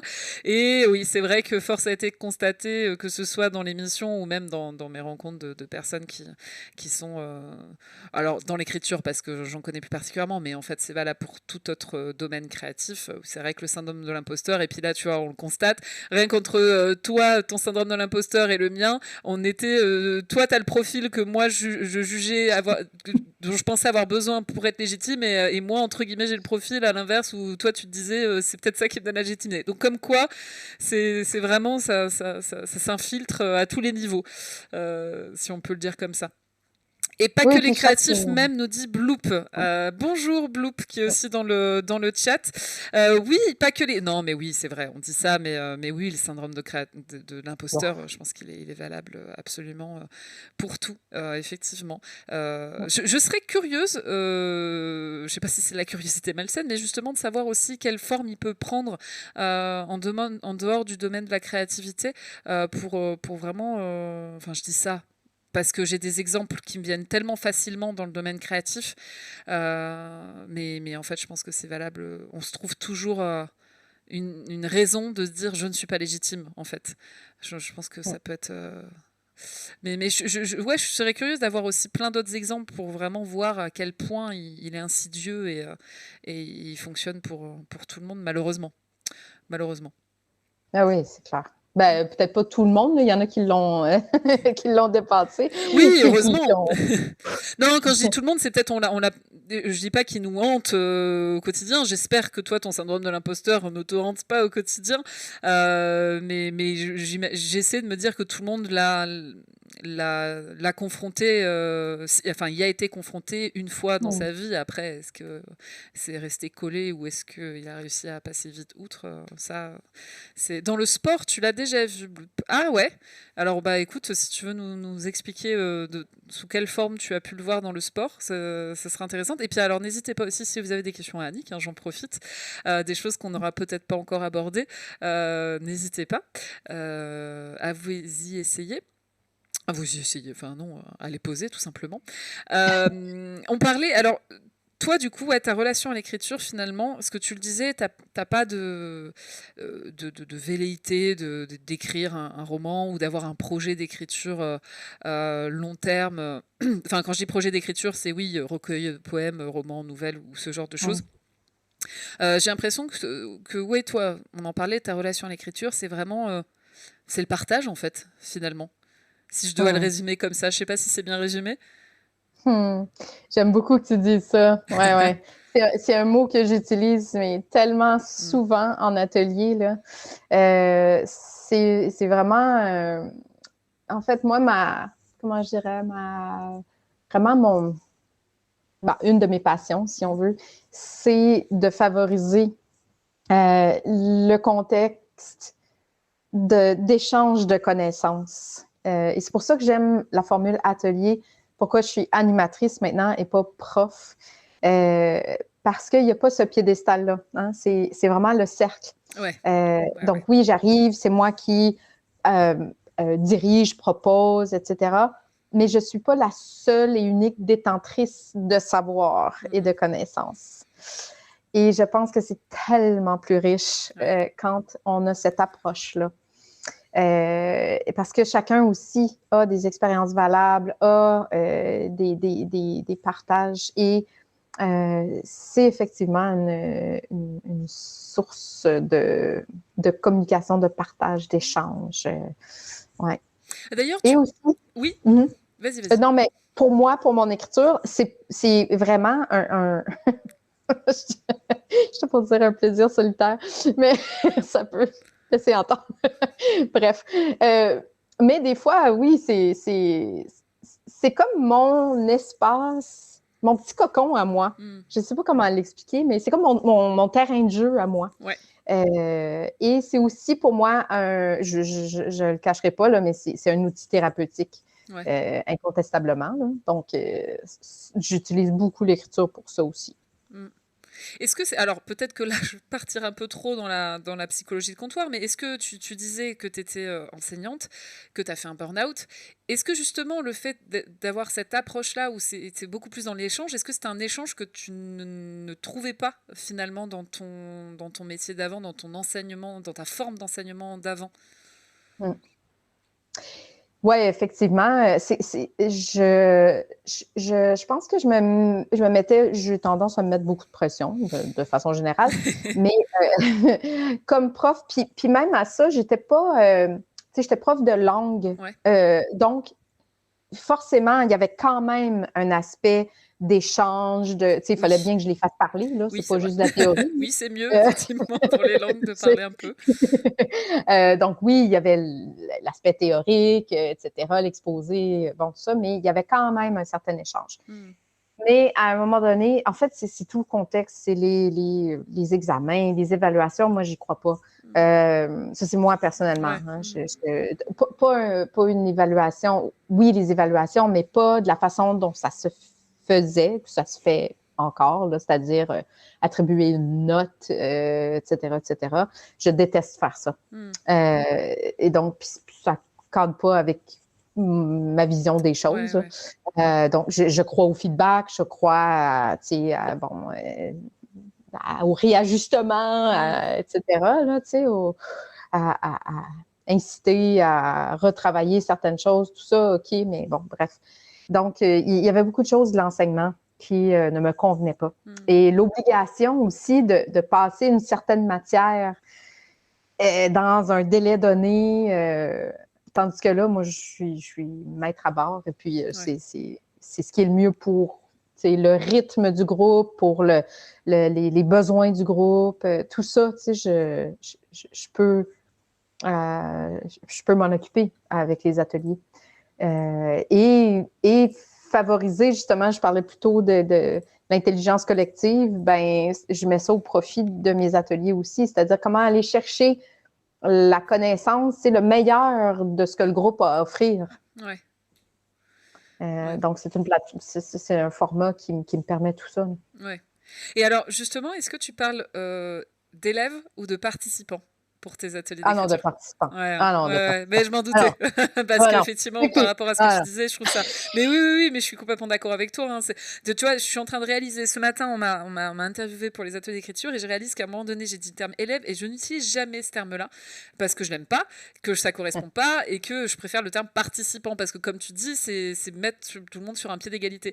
Mais des fois, bah, ce terme te vient en premier parce que bah, malheureusement, c'est un peu le réflexe. Et tu vois, là, en discutant tout à l'heure, je me suis dit, punaise, mais je crois que je l'ai utilisé ce matin. Et en vrai, c'est pas du tout le terme que j'utilise en temps normal, tu vois. Et je me corrige d'ailleurs souvent. Alors bon, là, j'ai pas trop pu parce que c'était c'était condensé. Mais bon, je voulais te l'entendre dire, mais je me doutais par rapport à ce que tu expliquais bah, juste avant qu'effectivement, c'était plutôt le terme participant. C'est pas la même, je sais pas, ça a pas les mêmes résonances. Je sais pas si c'est comme ça que tu le vois aussi, mais ça veut pas dire la même chose pour moi entre ah élève et non, pas du participant, quoi. tout. Puis il y en a qui m'appellent la professeure ou la Ah. maîtresse. Ou, Nope. je dis peut-être que non. Bon, des fois, je le prends en riant, puis Oui. ceux qui me connaissent là, le savent maintenant. Puis là, Ouais. j'ai dit, bon, la professeure, les amis, a dit que, tu sais, bon, je joue un peu là-dessus. Mais non, non, je remets vraiment régulièrement les pendules à l'heure. Là. Ce n'est pas un cours, je ne suis pas la prof, etc. Ouais. Donc, que ça soit, oui, c'est pas du tout le même rapport, c'est pas du tout la même ambiance. Parce que il y a aussi, c'est un autre déblocage, je veux dire, moi, j'ai aimé l'école, Dieu sait, j'ai étudié jusqu'à, je sais pas, 28, 29 ans, là, je sais pas trop. Tu sais, j'ai aimé, je me suis bien fondue dans le système scolaire, etc. J'étais une bonne élève, j'aimais ça, etc. Mais force est d'admettre que le système scolaire crée des dommages aussi, Ouais. surtout par rapport à la créativité et l'expression créatrice et tout ça. Donc, c'est quelque chose qu'il faut défaire dans les ateliers. Alors, ceux qui arrivent avec Madame la professeure, on part de loin et je leur dis non, ici, on n'est pas à l'école. Puis, avec les enfants aussi, il faut vraiment Et le oui. répéter. Ouais. Parce que, tu sais, c'est quoi le mot? Tu sais, ils veulent des dictionnaires ou ils veulent googler leur truc. Comment est-ce qu'on écrit ça? On s'en fout. Je fais des exercices avec des mots pigés au hasard. Madame, je ne sais pas ce que ça veut dire. On s'en fout. qu'est-ce que tu penses que ça veut dire? Enfin, amuse-toi, crée une autre définition, invente-nous une autre réalité. Tu sais, je veux dire, crée. Ouais. Donc, c'est beaucoup de déboulonnage puis de déstructuration. Hein? Ouais. Je pense que c'est Picasso qui, je me trompe peut-être, mais qui disait que la créativité est d'abord un acte destructeur, un acte de destruction. Hein? Oui, la phrase me parle, je serais incapable de dire qui l'a prononcée, effectivement, mais oui, je l'ai déjà entendue, effectivement. Oui. Donc, il y a beaucoup de déconstruction à faire. Puis je suis pas exemple de ça. Hein? Bon, il y en a qui me trouvent bien flyée dans mes ateliers, bien fofolle dans mes idées. Oui, tout voilà, ça, merci, mais... parce que celle-là, je l'avais pas comme expression. Flyée? Ouais. Ok, merci. Ouais.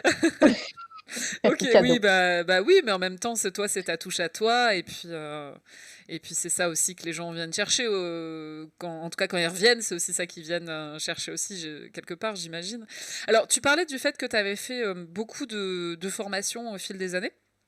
Est-ce qu'au final, tu as fait une formation alors, tu as parlé, toi, de ton background littéraire de base, donc bon, voilà. Mais je sais qu'il existe des formations spécifiques, animateurs, animatrices, d'ateliers d'écriture. Est-ce que toi, t'en as fait? Et non. Pour plusieurs raisons. Un, parce que je savais pas que ça existait. C'est une très bonne raison, effectivement. Je veux dire, à l'époque, Oui, là, oui. je savais même pas que ça existait des ateliers d'écriture. Quand j'ai découvert ça, je me suis dit, mon Dieu, peut-être que ma vie aurait été complètement différente parce que c'est clair que j'aurais... je me serais inscrite dans cette branche-là plutôt qu'en littérature où, en fait, c'est le contraire, c'est que tu déconstruis, tu analyses, tu décortiques des textes. Oui, il faut que tu écrives, bien sûr, mais c'est beaucoup plus analytique, etc. Donc, quand j'ai découvert ça quand je suis arrivée à Montréal en 99 et que j'étais là pour faire mon doctorat, par la bande, j'ai découvert ça. Donc, mais je me suis quand même pas, j'étais vraiment encore dans mes études et tout, là, mais donc j'ai perdu le fil de ta question. Si tu avais fait Les une formation. formations. Donc non, pour plusieurs raisons. La première, c'est que Oui, tu ne c'est ça. savais pas qu'il y en avait. Voilà, c'est ça. Donc, ni même en animation comme telle, c'est-à-dire, ça aussi, j'ai découvert que ça existait là, pour animer. Puis, j'ai pas fait de formation en pédagogie non plus parce que pour moi, en tout cas, les programmes de pédagogie, c'était vraiment pour enseigner à l'école, à la petite école ou au secondaire, ou je sais pas quoi. Je sais, c'est pas les mêmes appellations, mais vous Oui, comprenez. c'est pas grave, on se comprend. C'est ça. Et donc, moi, c'est vraiment venu, comme on dit chez nous, sur le tas, là, c'est-à-dire avec l'expérience et tout ça. Ma mère était prof, donc peut-être que il y a quelque chose qui s'est comme infiltré naturellement en moi. Donc, c'est ça. Non, les formations que j'ai suivies, c'est vraiment sur différentes formes d'expression artistique, des formations en facilitation, oui, qui est plus par rapport au... puis j'ai beaucoup appris de ça d'ailleurs, ça a eu une incidence sur mes ateliers d'écriture par la suite. Là. Différentes façons de structurer un atelier, d'amener les gens vers, etc. Donc, j'ai comme infusé mes ateliers de ces ateliers-là. De facilitation, d'approche collaborative aussi, de résolution de problèmes, d'idéation. Donc, je me suis vraiment... Mon parcours est relativement atypique. Tu sais, dans ce sens-là, pour ce que je fais en ce moment, c'est vraiment... Je suis allée piger ici et là, puis je me suis fait mon propre... je sais pas. Ta propre tambouille, quoi. Ouais, c'est ça, exactement. Oui, puis j'imagine au moment où tu as entendu parler des formations, c'était devenu presque quel était l'intérêt d'en suivre une, parce que ça devait faire déjà quelques années que tu pratiquais. Puis bon, ça veut pas dire Oui, que on a toujours des choses à apprendre ou autre, mais absolument. là, en l'occurrence, c'était peut-être pas cette approche-là qui allait t'apporter ce dont tu avais besoin pour éventuellement évoluer dedans. Et alors, 18 ans à animer des ateliers d'écriture. On en a parlé, tu disais que tu te renouvelais quand même beaucoup, tu nous expliquais comment, mais tu t'en lasses toujours pas? Eh ben non, Tant mieux. mais tellement pas. Mm. J'ai eu un moment où je me suis dit, oh là là, oh non, dis-moi pas que c'est un autre changement de carrière qui m'attend. Ah, Parce que ça m'est arrivé quelques fois dans ma ouais, vie, bah tu sais. oui. Et là, je me disais, oh my God. Euh, Parce que là, j'avais l'impression, j'avais cette petite crainte-là là, de ouf, là, j'ai l'impression de me répéter, Oui, de justement la c'est peut-être plus machine. ça la problématique, ouais, de tourner en rond, ouais. Mm. C'est ça. Et donc, j'ai eu ce ressenti-là. Ça n'a pas duré très longtemps parce que je suis replongée dans des livres, justement. Ah. Je suis allée fouiller et tout. Et puis, je me suis dit aussi que même s'il y en a qui me suivent et tout ça, il y en a toujours qui découvrent. Donc, même si je répète certaines choses parce que c'est fondamental, là, je veux dire, c'est incontournable là, Mm, pour mm. moi, euh, c'est toujours nouveau pour quelqu'un. Ouais. Et il y a des fois qu'on ne le dit pas de la même manière ou, et des fois, ben, c'est bon de se faire rappeler les choses. Donc, ceux qui me suivent, ben, c'est des choses qu'on peut oublier des fois, puis que Mm. c'est bon de se faire remémorer Ouais, c'est vrai. certaines notions. Ok. Donc, ouais, parce que moi, mon horreur, c'est de devenir comme un de mes profs à l'université qui avait ses pages jaunies. Elles se décomposaient Ouh, quasiment tellement que ça faisait longtemps qu'il qu'il les reprenait. D'année en année, des tu me fais fois, étouffer de rire. il rayait un mot pour un meilleur mot, tu Ah sais. ouais. Ou, ouais, ouais. Ou c'était Ouf. les mêmes farces, les mêmes bourdes qu'il lançait. Mais, Oh je veux non, dire, quelle horreur, quoi. oui, là. Ah oui, oui. Ah ouais. Ah oui, non, fait que c'est ça. Il y a eu une formation que j'ai suivie comme ça faisait 10 ans, je crois qu'elle existait, et tu sentais que ce qu'ils t'envoyaient, c'était les mêmes trucs depuis 10 ans, les mêmes polycopies, les mêmes machins, les mêmes méthodes, alors qu'en plus, le métier avait quand même évolué de la formation qu'ils nous apprenaient. Et au bout d'un moment, bah, t'as plus la même motivation ensuite de suivre le truc. Alors, je l'ai quand même terminé et validé, hein, mais ouais, il y avait des moments, tu te dis, je suis pas sûre de voir l'intérêt d'une formation qui se renouvelle pas finalement.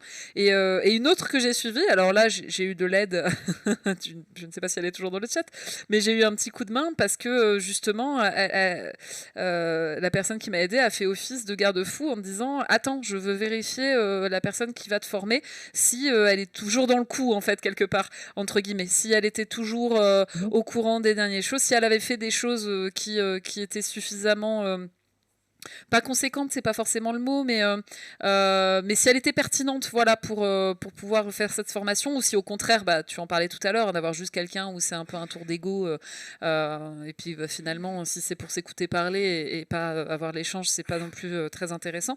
Et je pense que ça a été très bien qu'elle m'ait fait ce tri-là, parce que de la poudre aux yeux, on peut en avoir facilement aussi quand on recherche une formation, et du coup, c'est bien d'avoir quelqu'un dans le milieu qui dit attends. Même encore récemment, elle m'a mis un stop sur un autre truc que j'avais vu passer. Elle dit non, non, mais ça, laisse tomber quoi. Donc, euh, Mm. donc c'est vrai que pour ça, ouais, là, le prof de fac qui réitère ses cours année après année, ouais, ça vend pas du rêve, hein, malheureusement. Mais bon, Non, mais bon, si t'es en littérature, c'est sûr que l'œuvre change pas, c'est toujours ouais. la même œuvre, mais bon, quand même, tu sais, Ah, il y a une manière, je sais même, pas. même pour lui personnellement, mais Ouais. bref, ça c'est. Mais juste revenir Oui. sur la formation, par exemple, d'atelier, de création littéraire, qui est une formation qui existe, en tout cas à l'université, du moins Ouais. chez nous. Là, dans le fond, je suis contente de ne pas l'avoir faite parce que il y en a que j'ai rencontrés. Alors, je ne dis pas que c'est pas bien de le faire. Il y en a plusieurs qui l'ont fait, que ça les a aidés à arriver à publier, etc. C'est génial. Avec un bémol de, justement, tout ce qui est scolaire et égaux, ou en tout cas, parce qu'il y en a que j'ai ramassé aussi en étant complètement démoralisée, qui avaient perdu tout plaisir d'écrire à cause de cette formation-là. Donc, oui, c'est bon, mais en même temps, c'est ça. Ouais. Mais comme quoi finalement, alors ceux qui écoutent, si vous voulez suivre une formation, il faut vraiment s'assurer qu'elle soit déjà pertinente de manière générale, mais surtout pertinente pour vous. En fait, si elle vous correspond à votre parcours, à votre fonctionnement aussi, au-delà du parcours, c'est aussi à votre fonctionnement personnel. Si vous êtes sûr qu'elle va vous apporter ce que vous recherchez, et si vous avez un doute, idéalement, si vous avez des personnes qui évoluent dans ce milieu-là ou autre et qui peut avoir un regard et qui vous connaissent et qui du coup peut dire ouais, oui, ça a l'air d'être bien pour toi ou non, je pense que tu peux trouver quelque chose qui te correspond mieux, n'hésitez pas à vraiment prenez le temps quoi, à bien fouiller la question avant de vous lancer sur une formation. Je pense que j'en ai suivi bien moins que toi à mon avis, mais s'il y a bien un truc que je pourrais ressortir, ce serait ça quoi. Je sais pas ce que t'en penses, mais oui, absolument. Et faut pas avoir peur non plus d'essayer, oui, puis de se rendre compte que oh non, finalement non. pas le vivre comme un échec. Ouais. Non, pas du tout. Puis même à plus petite échelle dans l'atelier, moi c'est une des choses que je dis, c'est moi, je vous propose de vous présenter, je sais pas moi, c'est comme si c'était des outils différents. Je vous montre, ça, tel truc, c'est un marteau. Puis vous essayez le marteau, puis vous dites, non, mais ça fait 5 fois que je me tape sur le doigt, je l'aime pas ton marteau, là. Prends-en Je dis, un autre. c'est parfait, voici un tournevis. Essaye celui-là, Ouais. peut-être c'est de ça que tu as besoin. Ouais. Et n'oublie pas que le marteau existe parce que peut-être plus tard, tu vas avoir besoin de quelque chose qui peut rentrer un clou à quelque part et ça va mieux fonctionner que le tournevis. Ouais.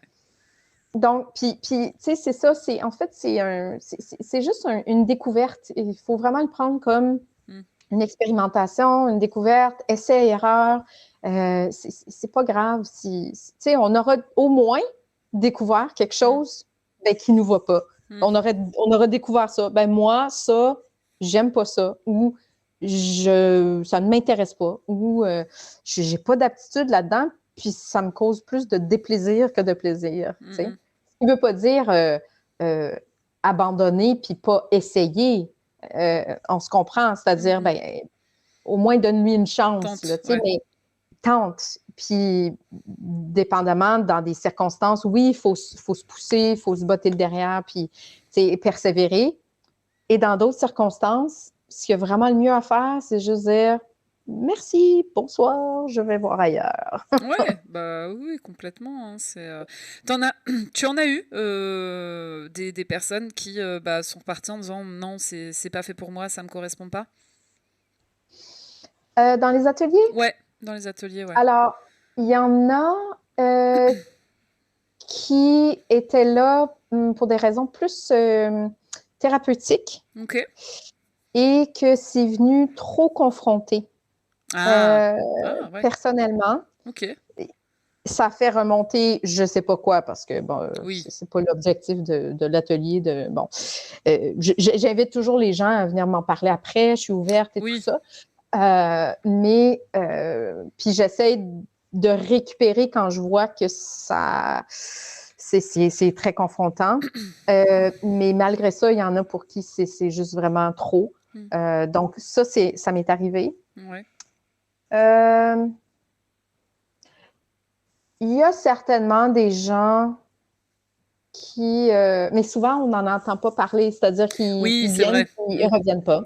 Oui, tu sais pas pourquoi. Est-ce que c'est juste qu'ils ont trouvé ce qu'il leur fallait à l'instant T, puis après ils en ont plus ressenti le besoin? Est-ce que c'est qu'effectivement ça leur correspondait pas?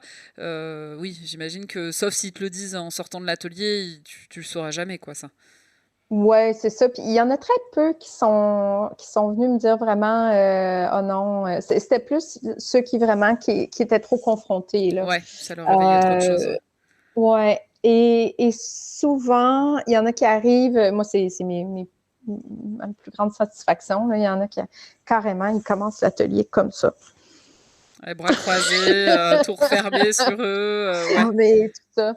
Et qu'ils repartent avec le grand sourire à la fin de l'atelier. Mon Dieu, moi, c'est merveilleux. Puis qu'ils sont toutes là, tu sais, les étoiles dans les yeux. Puis, ouais, c'est magnifique, là, tu sais. Et t'as eu des Mais c'est personnes? sûr que. Oui, c'est sûr que, pardon, vas-y.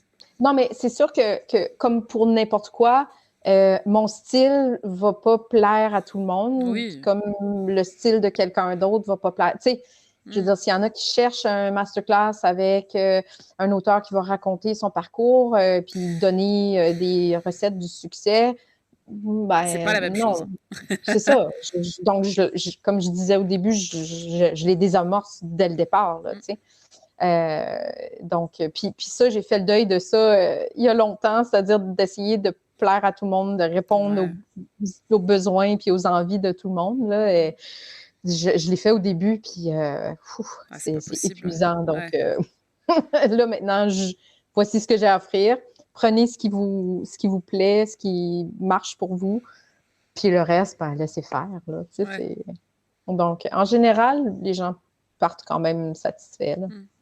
Et t'as Ouais. déjà eu des... Tant mieux, déjà. En général, ils partent satisfaits, c'est quand même une bon résultat pour toi, j'imagine aussi. Et t'as Mm. déjà eu des personnes qui te recontactaient plus tard en te disant, je sais pas, ah bah ça m'a fait le déclic pour un projet que je voulais faire, soit écrire un roman ou faire un recueil, faire des nouvelles. T'en as eu des personnes comme ça qui revenaient vers toi ensuite?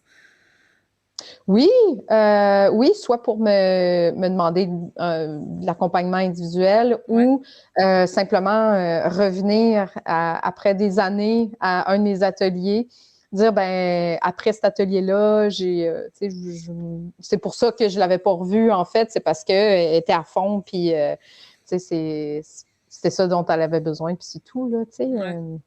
Donc c'est oui, c'est arrivé. Il y a souvent que je le sais pas forcément non plus, hein, quand on est Oui, prof, coach, machin, on sait pas toujours les répercussions. c'est Tu vrai. sais, je veux dire, moi, quand j'enseignais les langues, des années plus tard, sur Facebook, il y a quelqu'un qui m'a contacté, puis j'ai dit, est-ce qu'on se connaît, tu sais? Puis il dit, parce que son nom me disait quelque chose, puis il y avait un nom très particulier, Dax. C'est pas un nom Oui. qu'on entend souvent, tu sais. J'ai dit, ça me dit quelque chose. Puis il me disait, ben oui, j'ai suivi ton atelier, ton cours d'espagnol, puis c'est après ça que ça m'a inspiré, j'ai tellement aimé ça, je suis devenue prof d'espagnol à mon tour, puis j'étais comme, ben voyons donc, tu sais. Mais Moi, je ça, le c'est suis plus, mais tant ouais, mieux. c'est ça, exactement, tu sais. Ouais, Mais, ben, il en faut. ouais, clairement. Mais, mais c'est ça, c'est un cadeau de la vie que tu sais, tu peux pas attendre quand tu es dans la transmission, puis tu sais, tu sauras pas la plupart du temps l'impact que tu as eu là, sur Ouais, les gens. Mais j'ai souvent des retours, ça c'est très nourrissant, ouais, je suis chanceuse pour ça aussi, les gens effectivement partagent là, l'effet. Puis souvent, à la fin aussi, quand je peux, je fais un tour de table pour voir, bon, ben, ouais, tu sais, comment vous repartez, oui, avec quoi vous repartez. Comme ça m'aiguille, tu sais, qu'est-ce que les gens ont mieux aimé, qu'est-ce qui a mieux fonctionné, qu'est-ce qui les a allumés, qu'est-ce qui ouais. les a confrontés aussi. Parce que des fois, tu sais, je dis, c'est pas, ça se peut que ça soit que vous repartez avec plus de questions que de Mm. réponses ou, tu sais, je sais pas, moi, une frustration, ben, c'est intéressant aussi De de dire, le savoir, là. ouais. Avant, ça me faisait peur, ça, mais maintenant, ça fait partie Mm.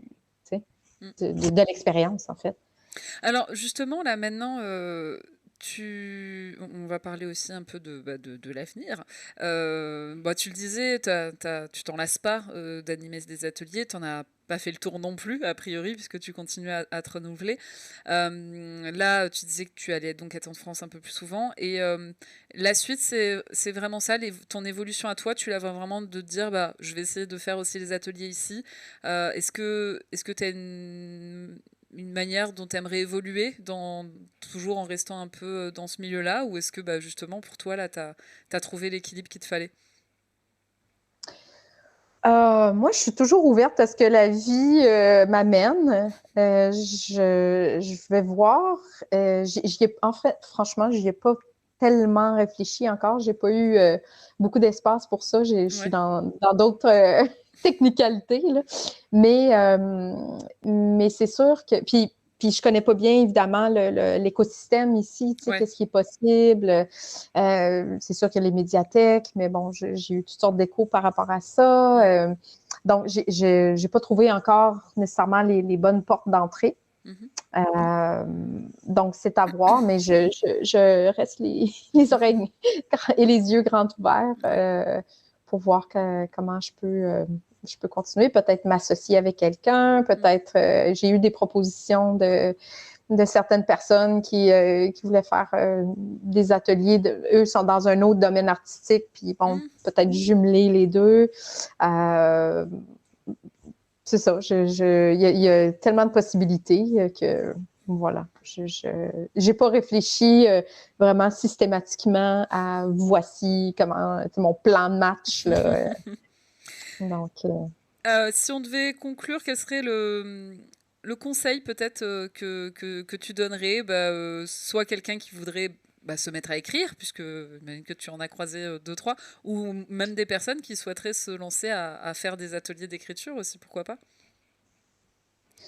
moi je dirais juste essayer. Ça commence par là. Ben oui, parce que en fait, moi, tu me demandais au tout début qu'est-ce qui m'a amené à animer. Je l'ai raconté, des ateliers d'écriture, mais il y a un élément dont j'ai pas parlé et qui a été vraiment un déclencheur. Et ça a été le pire atelier de ma vie. C'est-à-dire que moi, j'ai suivi. Ouais. Donc, je me suis confrontée à la pire animatrice ever. Tu sais, tout ce qu'il faut pas faire, elle cochait. Alors, par exemple, vas-y. Oh mon Dieu, par exemple, arriver une demi-heure, trois quarts d'heure en retard, Ah, quand même. avec la gueule de bois, à des exercices absolument ridicules, d'une banalité, avec aucun retour. On ne savait pas où on s'en allait. Pendant qu'elle nous faisait écrire, elle s'en allait pendant genre 15-20 minutes, probablement fumer. Puis on avait fini, puis on se regardait, puis on fait comme, ben, on fait quoi là? Tu sais, bref, c'était l'horreur. Oui, ouais. Et ça m'a tellement mis en colère que là, je me suis dit, hey, puis c'était une autrice, là, elle était, tu sais, Oui. ce que moi, je me disais qu'il fallait que je sois, là, tu sais. Ouais. Et à ce moment-là, je me suis dit, hey, si la fédération l'embauche, elle, pour donner des ateliers d'écriture, je peux pas faire pire. C'est marrant, t'es pas la première à avoir cette approche. Alors pas dans les ateliers, mais un autre c'était sur les romans, en disant mais il y a des fois j'ai lu des tels trucs nuls que je me suis dit mais je peux faire mieux. Et en fait des fois c'est juste, ça démarre juste de ça, de dire ben en fait je peux faire mieux que ça, ou en tout cas comme tu dis je peux pas faire pire. Et ça a été un énorme cadeau qu'elle m'a fait là, sur le coup j'étais je le dirais pas en québécois, mais vous remplirez. Mais ça m'a mis dans tous mes états. Mais voyons donc, ça se peut pas, oser proposer un être comme truc pareil. ça. Mais je veux dire, rétrospectivement, c'est ce qui m'a donné le courage d'y aller quand la vice-présidente m'a dit, ben ouais, envoie-moi tes choses. Tu vois, comme quoi... il y a du bien qui en sort. Donc merci à elle quand même, hein, si elle n'avait pas fait cet atelier catastrophique. Voilà, tu ne serais peut-être pas réussi à te convaincre, ou en tout cas pas tout de suite, à te convaincre que si, tu peux le faire. Mais, absolument, absolument. Donc, tu sais, c'est... je dirais peut-être idéalement, comme tu disais, tu sais, si c'est vraiment la première fois, puis on ne sait pas trop, peut-être rentrer en contact avec l'animateur, l'animatrice, pour voir si l'approche semble, si vous vous sentez en confiance, si l'approche semble compatible, pour que la personne vous rassure aussi, voir ce qu'il propose aussi. Mais après ça, oser, essayer. Puis si c'est une mauvaise expérience, ben c'est une expérience valable quand même. Ouais. On saura que c'est pas ça qu'on veut. Et surtout, ne pas, comme certaines personnes ont fait, qui sont venues me voir, ne pas mettre tous les ateliers d'écriture dans le même paquet, c'est-à-dire, oh mon Dieu, c'est ça un atelier d'écriture. Ah oui. Non, il y en a tout plein. Il y en a autant de différents qu'il y a d'animateurs. Oui, ben oui. Donc, c'est juste de trouver le bon, puis des fois, ça prend 2, 3 tentatives pour trouver la bonne personne. C'est comme trouver un bon psy. Il faut les tester. C'est ça. Mais je pense qu'on peut l'appliquer pour tout, en fait, finalement. Pour trouver un bon, remplissez, voilà. Et puis il faut tester. Et ben ce sera notre mot de la fin. Voilà, tester, essayer, oser. Ça fait 3 mots. Voilà, ce sera nos 3 mots de la fin. Merci beaucoup Annick d'avoir accepté de participer à cet épisode. Et alors merci à celles et ceux qui nous ont suivis. Je rappelle que vous allez pouvoir regarder ensuite en replay. Il y aura ensuite une version YouTube et puis une version donc podcast qui sortira un petit peu plus tard pour pouvoir réécouter le parcours d'Annick et puis sa relation avec l'écriture puisque c'est ça aussi finalement ce qu'on cherche à savoir et dans cette émission et dans les ateliers d'écriture en fait finalement. Merci encore. Merci à toi, vraiment. Et je dois dire que tu as été excellente parce que ça a été ma première expérience d'être interviewée. et d'habitude, je parle très peu de moi. C'est vrai que tu me l'avais dit, ouais. Tu m'avais dit, attention, ça peut être difficile de me faire parler. Mais tu vois, comme quoi. Donc, bravo. Puis merci vraiment. C'était un moment de plaisir. Avec grand plaisir.